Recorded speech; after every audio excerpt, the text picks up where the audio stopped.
Good evening, everyone. We're starting a bit early. It's a bit lighter. In this time of isolation, I find the nights and the absence of light crushing to my soul. And so I thought I'd start a little bit earlier where there's still light outside. Today has been a glorious day, but as you can see, it's chilly. There's this really strong gale force wind. It blew several of my potted trees over out on the porch. But it's a wonderful day. I hope that you were able to join me this afternoon at 3. I showed you how to create, for your family to take things around the house and create a garden tomb. Something that my wife Twyla and I did when our children were small, and we learned from a most amazing book that was written by Maria von Trapp of Sound of Music. And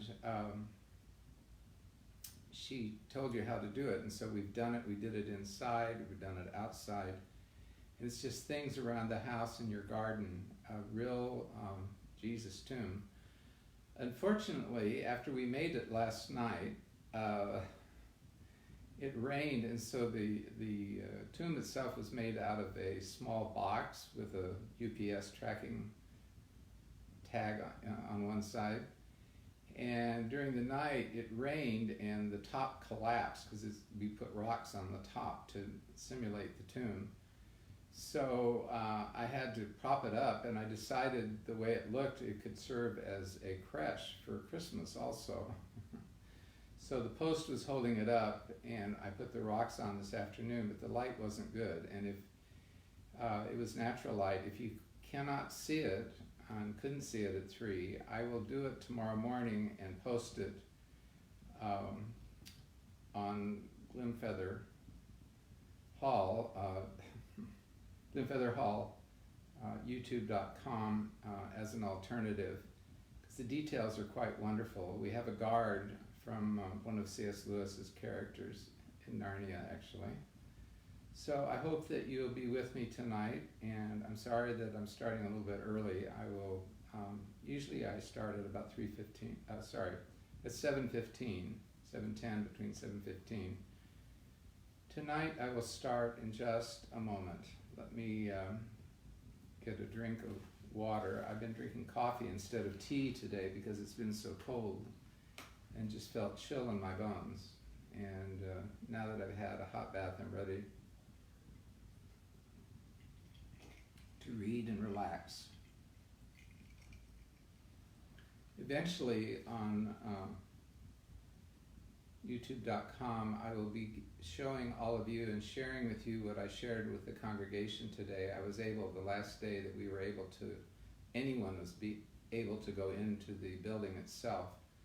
I filmed a detailed description of some of the things that we've done for several years. We have a 12-hour intercessory prayer vigil from about this time at night until the next morning. And so it's on this every Maundy Thursday every year. And so it's about this time that the prayer vigil would begin. So tonight, instead of the vigil, I will be reading to you Chapter 4, Shasta Falls In with the Narnians. I'm really looking forward to doing that, and hope that you all have a wonderful evening. And remember all those who have lost loved ones, and for those who are alone, continue your prayers, please. Christ loves them, and the video that I did today, which will be eventually posted on my YouTube channel, will be there eventually. It may not be for a few days. We're trying to figure out how to upload it. And it's a wonderful description of some of the architectural details inside the church, as well as 2 images of art objects we used for the vigil the last several years. One is a painting by Ed Nippers of the Deposition of Christ. It's a very powerful image. And the other is a wood carving from a folk artist from the 70s, Janczek, that was purchased in Poland and given to me by dear friends Milton and Ingrid Rose, who were there to, she was there working on paper conservation. She's my paper conservationist and does a really great job, and she was asked to consult with the Polish National Library on their works on paper. So now I am ready. If you would like to listen, we will read chapter 4. Shasta falls in with the Narnians. At first Shasta could see nothing in the valley below him but a sea of mist with a few domes and pinnacles rising from it. But as the light increased and the mist cleared away, he saw more and more. A broad river divided itself into two streams, and on the island between them stood the city of Tashbaan, one of the wonders of the world, that known world. Round the very edge of the island, so that the water lapped against the stone, ran high walls strengthened with so many towers that he soon gave up trying to count them.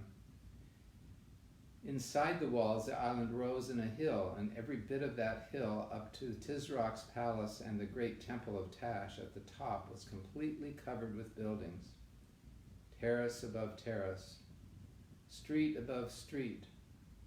Zigzag roads or huge flights of steps bordering with orange trees and lemon trees, roof gardens, balconies, deep archways, pillared colonnades, spires, battlements, minarets, pinnacles. And when at last the sun rose out of the sea and the great silver-plated dome of the temple flashed back its light, he was almost dazzled. I think I would be dazzled, not almost dazzled. "Get on, Shasta," Bree kept saying.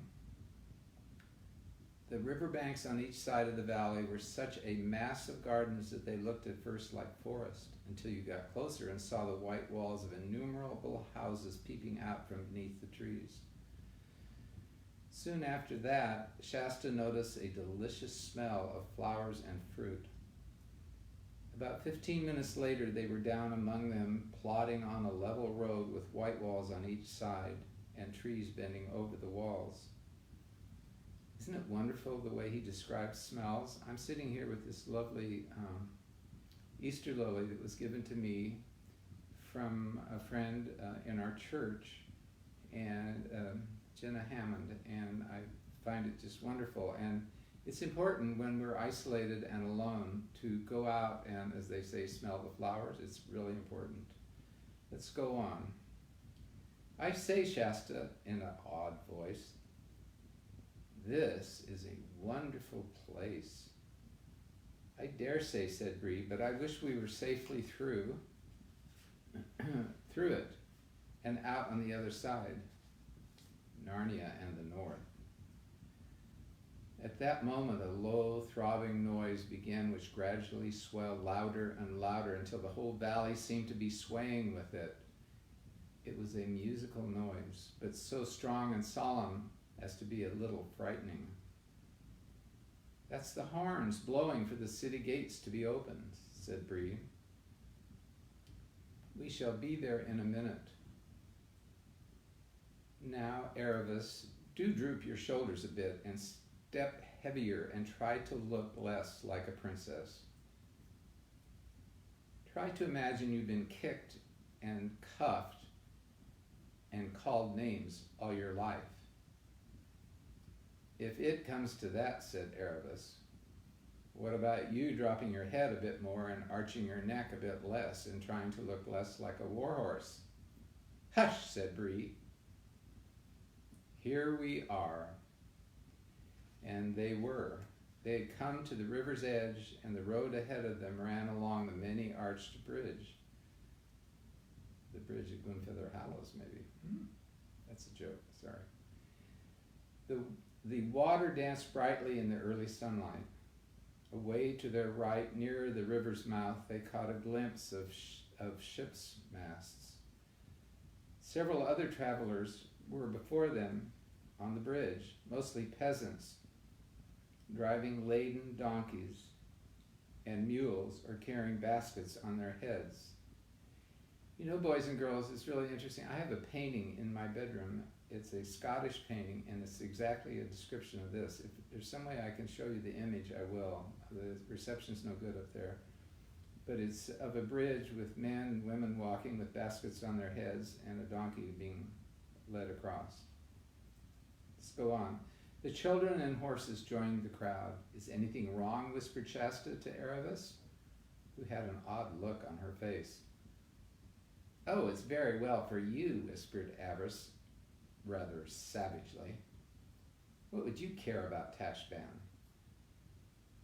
But I ought to be riding on a litter with soldiers before me and slaves behind, and perhaps going to a feast in the Tisrock's palace. May he live forever, lest we forget. Not sneaking in like this. It's different for you. Shasta thought all this very silly. At the far end of the bridge, the walls of the city towered high above them, and the brazen gates stood open in the gateway, which was really wide but looked narrow because it was so very high. Half a dozen soldiers, leaning on their spears, stood on each side. Aravis couldn't help thinking. They'd all jump to attention and salute me if they knew whose daughter I am. But the others were only thinking of how they'd get through and hoping the soldiers would not ask any questions. Fortunately, they did not. But one of them picked a carrot out of the peasant's basket and threw it at Shasta with a rough laugh. He was saying, "Hey, horse boy, you'll catch it if your master finds you've been using his saddle horse for pack work." This frightened him badly, for of course it showed that no one who knew anything about horses would mistake Bree for anything but a charger. "It's my master's orders, so there," said Shasta. But it would have been better if he had held his tongue, for the soldier gave him a box on the side of his face that nearly knocked him down and said, "Take that, you young filth, to teach you how to talk to free men." But they all slunk into the city without being stopped. Shasta cried only a very little. He was used to hard knocks. Inside the gates, Tashbaan did not at first seem so splendid as it at first looked from a distance. The first street was narrow, and there were hardly any windows in the walls on each side. It was much more crowded than Shasta had expected. Crowded partly by the peasants on their way to market, which had come in with them, behind them, but also with water sellers, sweetmeat sellers, porters, soldiers, beggars, ragged children, hens, stray dogs, and barefooted slaves. What you would have chiefly have noticed is if you had been there were the smells which came from the unwashed people, unwashed dogs, scent, garlic, onions, and piles of refuse which lay everywhere. Sounds like a strike in New York City. Manhattan. Shasta was pretending to lead, but it was really Bree who knew the way and kept guiding him by little nudges with his nose. They soon turned to the left and began going up the steep hill. It was much fresher and pleasanter, for the road was bordered by trees and there were houses only on the right side. On the other, they looked out over the roofs of the houses in the lower town and could see some way up the river. Then they went round a hairpin bend to their right and continued rising. They were zigzagging up to the center of Tashbaan. Soon they came to finer streets, great statues of the gods and heroes of colormen, who were mostly impressive rather than agreeable to look at, rising on shining pedestals. Palm trees and pillared arcades cast shadows over the burning pavements, and through the arched gateways of many a palace Shasta caught sight of green branches, cool fountains, and smooth lawns. It must be nice inside, he thought. At every turn, Shasta hoped they were getting out of the crowd, but they never did. This made their progress very slow, and every now and then they had to stop altogether. This usually happened because a loud voice would shout out, "Way, way, way for the Tarkan," or for the Tarkina, for the 15th Vizier, or for the ambassador. And everyone in the crowd would crush back against the walls, and above their heads Shasta would sometimes see the great lord or lady from whom all the fuss was being made. And the fuss was being made while lolling upon a litter which 4 or even 6 gigantic slaves carried on their bare shoulders. For in Tashbaan there is only one traffic regulation, which is that everyone who is less important has to get out of the way for everyone who is more important, unless you want a cut from a whip or a punch from the butt end of a spear.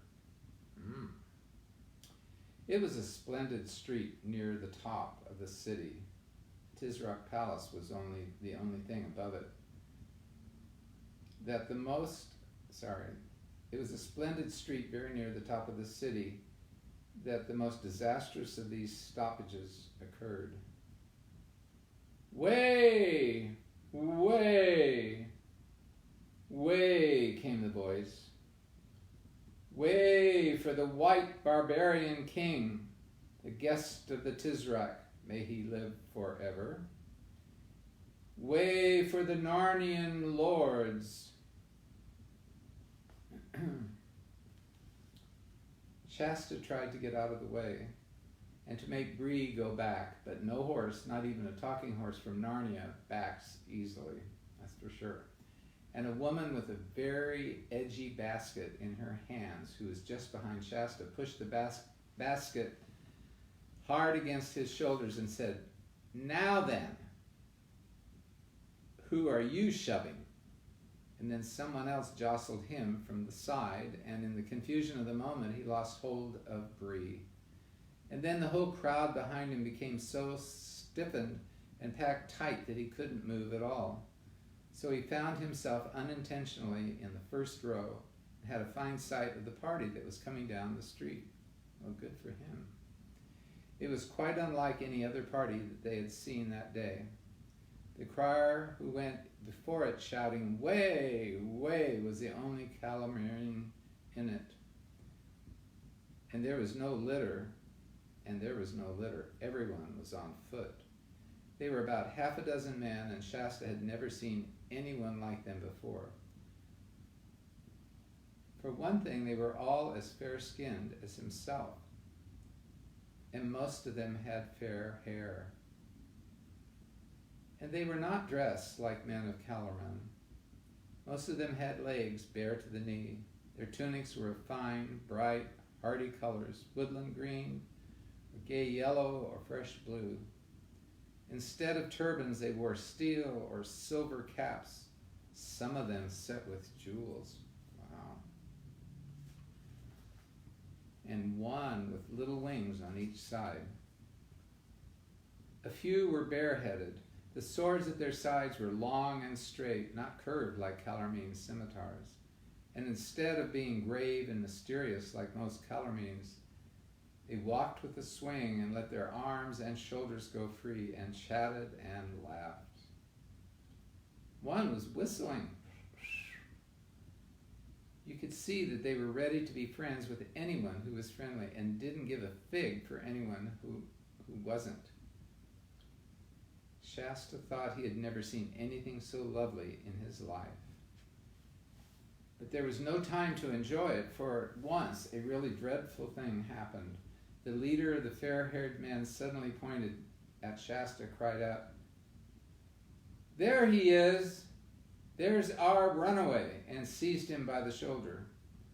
Next moment he gave Shasta a smack, not a cruel one to make you cry, but a sharp one to let you know you were in disgrace, and added, shaking, "Shame on you, my lord. 5 for shame. Queen Susan's eyes are red with weeping because of you." "What? Truant for a whole night? Where have you been?" Shasta would have darted under Bree's body and tried to make himself scarce in the crowd if he had the least chance. But the fair-haired men were all round him by now, and he was held firm. Of course, his impulse was to say that he was only poor Asherish, the fisherman's son, and that the foreign lord must have mistaken him for someone else. But then the very last thing he wanted to do in that crowded place was to start explaining who he was and what he was doing. If he started on that, he would soon be asked where he had got his horse from and who Erebus was, and then goodbye to any chance of getting through Tashbaan. His next impulse was to look at Bree for help, but Bree had no intention of letting all the crowd know that he could talk, and stood looking just as stupid as a horse can. Have you ever seen a horse look stupid? I have. As for Erebus, Shasta did not even dare to look at her face for fear of the drawing attention. And there was no time to think, for the leader of the Narnians said at once, "Take one of his little lordship's hands, Peredan, of your courtesy, and take the other. And now on, I'll take the other. And now on, our royal sister's mind will be greatly eased when she sees our young scapegrace safe in our lodging." What happens next? And so before they were halfway through Tashbaan, all their plans were ruined, and even with a chance to say goodbye to the others, Shasta found himself being marched off among strangers, and quite unable to guess what might be going to happen next. The Narnian king, for Shasta began to see by the way, the rest spoke to him that he must be a king, kept on asking him questions. Where had he been? How had he got out? What he had done with his clothes? And didn't he know that he had been very naughty? Only the king could call it naughty. Only the king could call it not instead of naughty. I'm losing my light here for reading. Let's keep going. And Shasta said nothing in answer because he couldn't think of anything to say that would not be dangerous. "What? Alamam?" asked the king. "I must plainly tell you, prince, that his hangdog silence becomes one of your blood, even less than the scape itself. To run away might pass for a boy's frolic with some spirit in it, but the king's son of Archenland should avouch his deed, not hang his head like a Calamine slave." This all was very unpleasant, for Shasta felt all the time that this young king was the very nicest kind of grown-up and would have liked to make a good impression on him. The strangers led him, held tightly by both hands, along a narrow street and down a flight of shallow stairs, and then up another to a wide doorway in a white wall with two tall, dark cypress trees, one on each side of it. Once through the arch, Shasta found himself in a courtyard, which was also a garden. A marble basin of clear water in the center was kept continually rippling by the fountain that fell into it.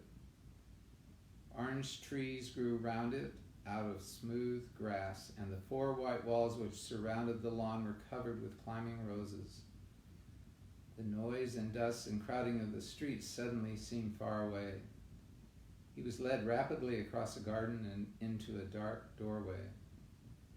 The crier remained outside. After that, they took him along a corridor when the stone floor felt beautifully cool to his hot feet, and up some stairs. A moment later, he found himself blinking in the light of a big, airy room with wide open windows, all looking north, so that no sun came in. There was a carpet on the floor more wonderfully colored than anything he had ever seen, and his feet sank down into it as if he were queens of Narnia for several years. "Your Majesties," he was saying, "His little Highness has had a touch of the sun. Look at him. He is dazed. He does not know where he is." Then, of course, everyone stopped scolding Shasta and asked him questions, and he was made much of and laid on a sofa, and cushions were put under his head, and he was given iced sherbet in a golden cup to drink and told to keep very quiet. I think I would keep very quiet if I had that. Nothing like this had ever happened to Shasta in his life before. He had never even imagined lying on anything so comfortable as that sofa, or drinking anything so delicious as that sherbet. He was still wondering what had happened to the others and how on earth he was going to escape and meet them at the tombs, and what would happen when the real Corin turned up again. But none of these worries seemed so pressing now that he was comfortable. It's always true, isn't it, when we feel comfortable? It's hard for us to feel comfortable in this isolation, for sure. Going on, and perhaps later on there would be nice things to eat. Meanwhile, the people in that cool, airy room were very interesting. Beside the fawn, there were two dwarfs, a kind of creature he'd never seen before, and a very large raven. The rest were all humans, grown-ups, but young, and all of them, both men and women, had nicer faces and voices than most Calormenes. And soon Shasta found himself taking an interest in the conversation. "Now, madam," the king was saying to Queen Susan, the lady who had kissed Shasta, "what think you? We have been in this city fully 3 weeks. Have you yet settled in your mind whether you will marry this dark-faced lover of yours, this Prince Rabadash, or no?" The lady shook her head. "No, brother," she said. "Not for all the jewels in Tashbaan." Hello, thought Shasta. Although they're king and queen, they're brother and sister, not married to one another. "Truly, sister," said the king, I should have loved you the less if you had taken him. And I tell you, at the first coming of Tisroc's ambassadors into Narnia to treat of this marriage, and later when the prince was our guest at Cair Paravel, it was a wonder to me that you could ever find it in your heart to show him so much favor. "That was my folly, Edmund," said Queen Susan, "of which I cry you mercy. Yet when he was with us in Narnia, truly this prince bore himself in another fashion that he does now in Tashbaan. For I take you all to witness what marvelous feats he did in that great tournament and hostelud which our brother the High King made for him, and how meekly and courteously he consorted with us the space of 7 days. But here in his own city he has shown another face." "Ah," croaked the raven, "it is an old saying, see the bear in his own den before you judge of his conditions." That's very true, Shallow Pad," said one of the dwarves. "And another is, come, live with me and you'll know me. And another is, come, live with me and you'll know me." "Yes," said the king, "we have now seen him for what he is, that is, a most proud, bloody, luxurious, cruel, and self-pleasing tyrant." "Then, in the name of Aslan," said Susan, "let us leave Tashbaan this very day." "There's the rub, sister," said Edmund, "for now I must open to you all that has been growing in my mind these last 2 days or more. Peredan, of your courtesy, look to the door and see that there's no spy upon us. All well? So, for now we must be secret." Everyone had begun to look very serious. Queen Susan jumped up and ran to her brother. "Oh, Edmund," she cried, "what is it? There is something dreadful in your face." Thus endeth this lesson. We will continue tomorrow, and it will be chapter 5, Prince Coram. It won't be tomorrow. It will be on Saturday evening. Tomorrow is Good Friday, and we will not be on the air, but we will be on Saturday for tea and then a reading in the evening. On Saturday, I will be at tea and maybe repeat, showing you Russian artifacts, how Easter is celebrated in Russia. It's an amazing thing with lots of history. And don't forget, I will also post, if I can, tomorrow or Saturday morning, again, the description of how you make a garden tomb. I will also show you preparation for Easter morning, even though no one will be at church. I'm decorating my door with Easter flowers and palms. You can do the same around your door, and I will tell you the story then. So I hope you all have a good night. You may see this later on Linfeather Hall at youtube.com or on my Facebook page. And I wish you all a good evening and a holy and wonderfully beautiful Friday. See you on Saturday with all good wishes and blessings. Thank you. Amen.